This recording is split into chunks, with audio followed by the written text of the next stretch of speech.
Hello everybody, welcome back to the channel, and today we are talking about a trick-taking game. Now, trick-taking as a genre has, to put it lightly, exploded in the last few years in the board gaming world.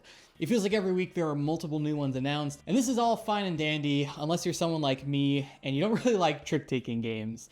Now, I've tried a number over the years, and I feel like I have just not found one that I have connected with. I feel like every time I play it, I feel lost. I don't really understand what is going on, and it feels like everyone else I play with grew up playing games like Hearts and Euchre that I never played, and I feel like I'm missing like this developmental DNA of knowing like the instincts to play a trick-taking game. So I've struggled. From an objective standpoint, I see that there's a lot of interesting things being done with this card mechanic that seems really enjoyable. So part of me really wants to learn to love trick-taking games, but it has been a struggle. Now today we're going to talk about Sail, that is published by Allplay, and it does two things that caught my eye from a trick-taking perspective that wanted to make me try it despite being burned a number of times from different games in this genre. The first one is that it is cooperative, because in Sail you're going to be working together with one other person to navigate your pirate ship through treacherous waters. This isn't to say that cooperative trick-taking hasn't been done before. I played a game called The Crew that I think is very popular in the trick-taking space, and it is one of the most traumatic game experiences that I have ever had. I played it with people who are obviously more skilled at trick-taking than I was, and it felt like they were all psychically talking to each other while I was just standing there not understanding what card I was supposed to play. Just an awful experience. But the fact that this is a two-player game and you're only relying on one other person, it kind of narrows down who you can play with and kind of help coach each other. So that was one thing that caught my eye. The second thing that caught my eye is that it has a bit more of kind of a board game presence. A lot of trick-taking games by their nature are very card-based, and I find that's a very kind of esoteric. It can be difficult if you're not familiar with, keeping track of a lot of cards, kind of what a lot of trick-taking games tend to rely on. It can be really challenging to play them. Sail uses this modular board and these different little tokens, and you're actually keeping track of where your ship is on this board.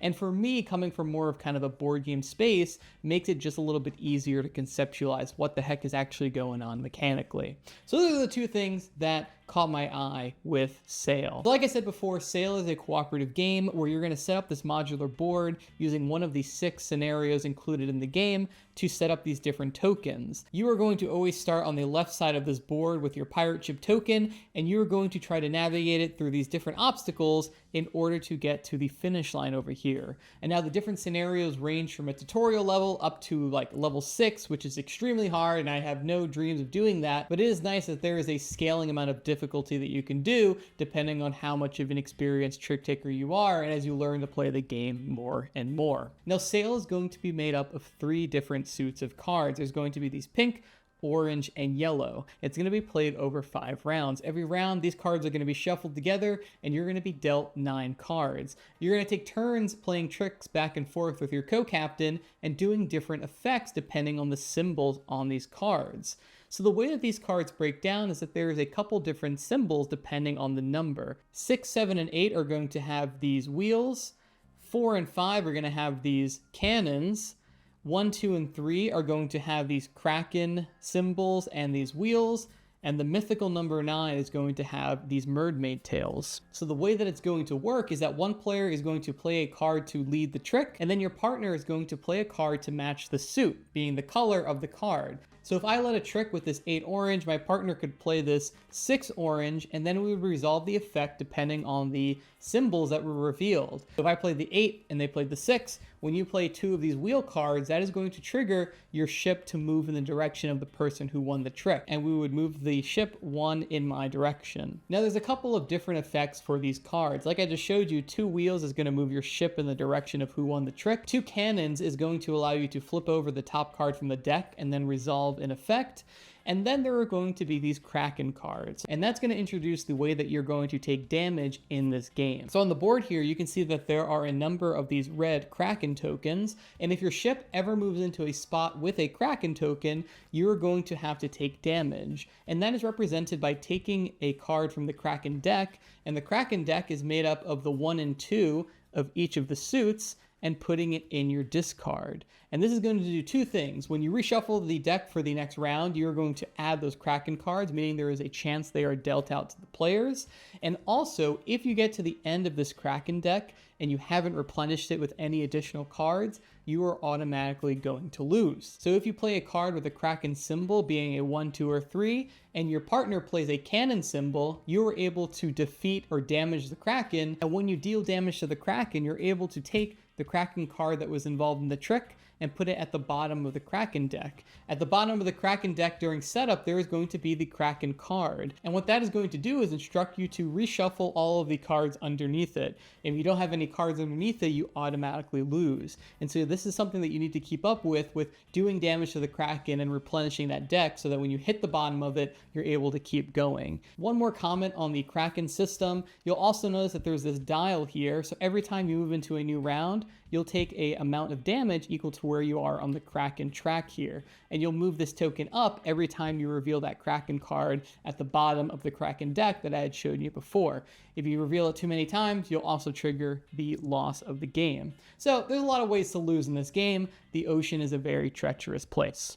Now over here we have the round tracker. So this game is going to be played over a series of 5 rounds, and each round is going to be made up of a series of tricks. So this track here that goes from 0 to 4 is going to track how many tricks you have won in the round. And a round will automatically end once one of the players gets 4 tricks. So you don't want one player winning all the tricks and triggering the end of the round too soon. You want to try to bounce it back and forth and maximize the number of actions that you're actually able to do in a round. So once one player gets those 4 tricks, that will trigger the end of the round and you'll progress this up one. And you're going to see that there's these little storm clouds at rounds 3 and 5. And you can see that's part of setup when you create this map. And those are going to be checkpoints at rounds 3 and 5. If you aren't past those storm clouds when you get to those rounds, you automatically lose and you fail the scenario. It's really nice to have a little bit of a built-in check where if you're not playing well enough, the game kind of just shuts you down early and you can reset it and you're not getting to the very end when you never really had a chance to win.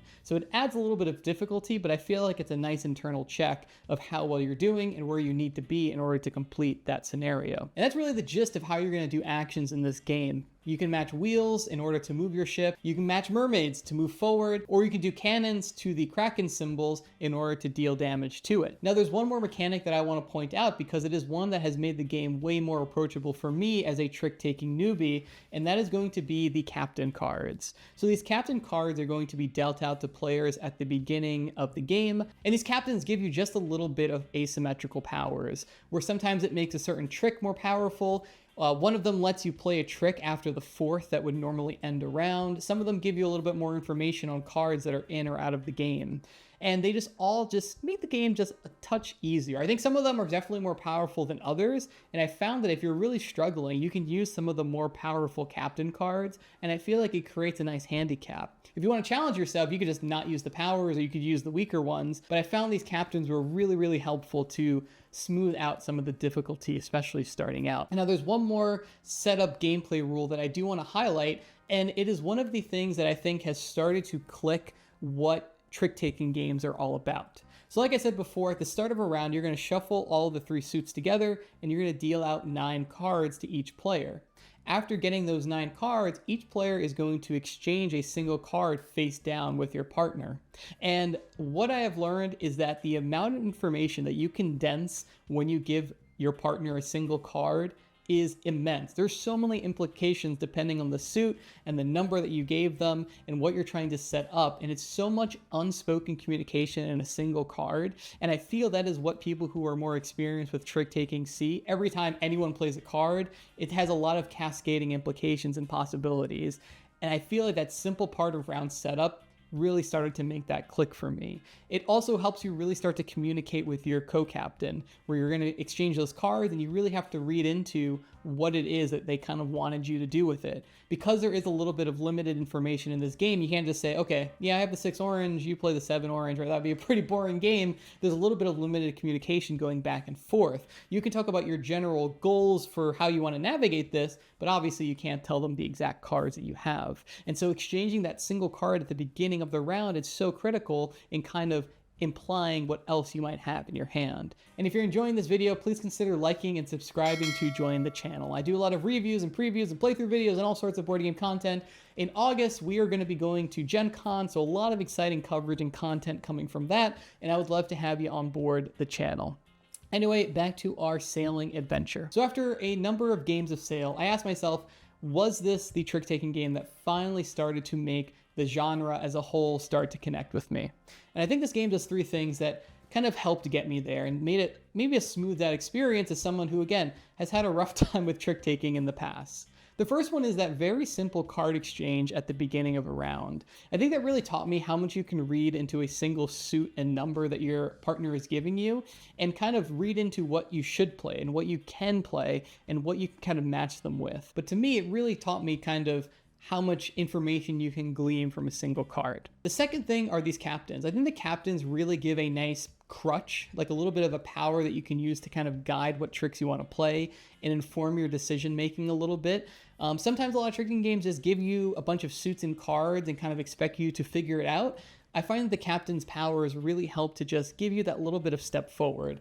And maybe if you're really experienced, maybe they make the game too easy. I don't know how hard this game would be if you're an experienced trick taker. But again, as a newbie, I found that the captains and those powers really help to just get me that step through the door and help me start to play the game a little bit more proficiently. The third thing is the way that the cards are structured. The actual ways you do actions in this game, I think, are pretty forgiving.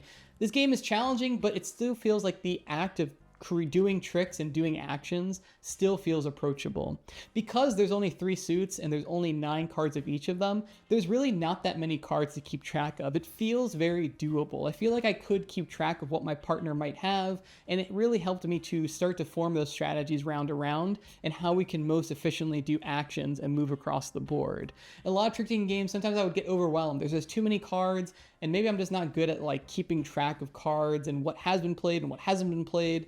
And I found that the kind of smaller scale, like, it doesn't feel like a small game. There's a lot going on to it, I guess, but it still feels like the actual card play is doable. It also helps that these symbols repeat on a number of the cards. Some rounds you're going to get duds and you're not going to get any effect, like if you match the wheel and the cannon, that doesn't do anything.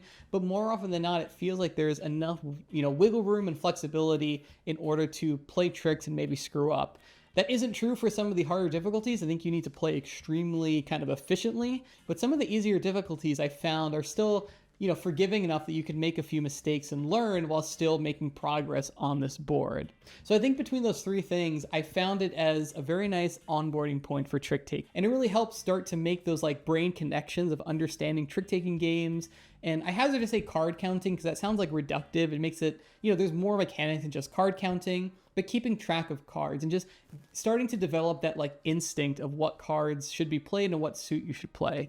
And it's just a lot of little things that started to add up. And so overall, I'm going to give Sail a Silver Apprentice Meeple. I think if you're someone like me, if you've been burned by trick takers in the past, if you haven't really enjoyed the genre, I think that Sail does enough things to make it approachable as someone who isn't super good at them.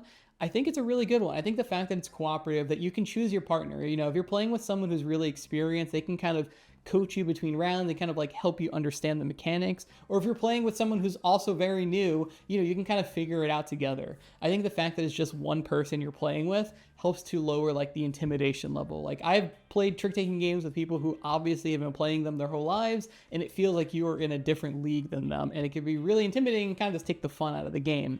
The fact that this is 2 players only and it's cooperative really helps to make that a little bit more approachable.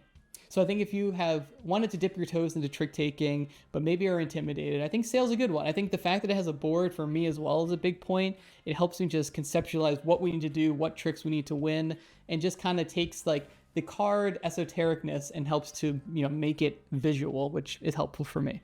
2 other things I want to point out real quick is the Seafarers Expansion. So this is a little expansion that adds a couple more captains, it adds a couple more scenarios, and it also adds 3 new board elements. And what's cool is that all 3 of those new elements are generally positive. There's the Crow's Nest that lets you do an additional exchange. There's an ally ship that lets you move one of the Kraken cards to the bottom of the Kraken deck. And there are the whirlpools that let you move 1 additional space in the direction you are coming from.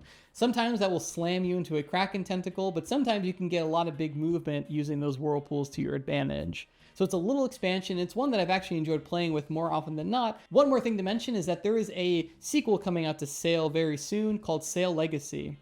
It's going to take this core mechanic and kind of grow it into this legacy campaign. I am extremely curious to see what they're going to do. There's so much kind of potential with what you could do with this modular setup, new board elements, new captains, new suits of cards, who knows?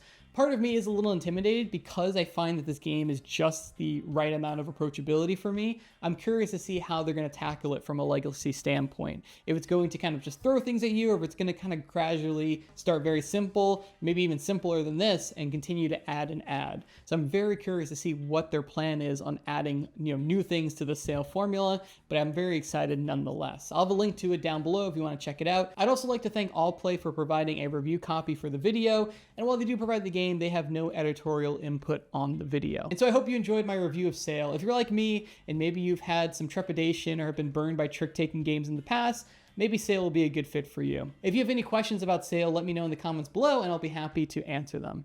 Anyway, I'll see you guys on the next video. Bye.